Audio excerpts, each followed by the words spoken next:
iska ilow wixii hore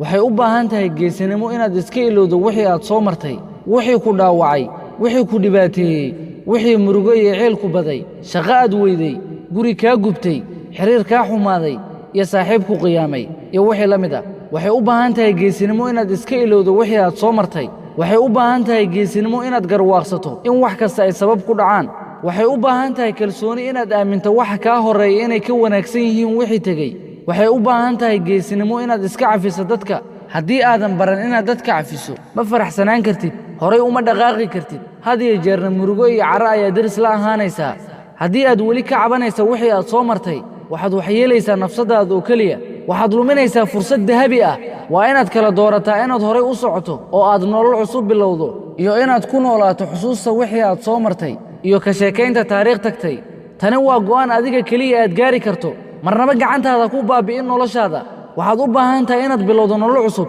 ka bilow meeshaad joogto oo ku bilow waxa aad haysato waxaad u baahan tahay inaad maskaxdaada ka masaxdo maalmihii mugdiga ah ee aad soo martay si aad ugu diyaariso maalmo nuur badan waxaad u baahan tahay inaad naftaada ku mashquuliso wax khayr kuu ah wax dan kuugu jirta iyo wax horumar kuu horseedi kara waxaad u baahan tahay inaad naftaada ka ilaaliso firaaqa badan iyo caajiska ha ka quusan nolosha ha nicin nafta noloshu way qurux badan tahay waa hadiyad qaali ah waa hor u socod iyo horumar laakiin dhibaatadu waa goortii aad dib eegaysid ma helaysid enerji aad wixii hadda taagan iyo horay ku eegto iska ilow wixii aad soo martay wixii tegey waa taariikh ma tirtiri kartid waxna kama beddeli kartid waxay ahaayeen wax qoran sabab ayayna ku dhaceen bilow nolol cusub allahna tala saaro guul ayaana kuu rajaynayaa in shaa allah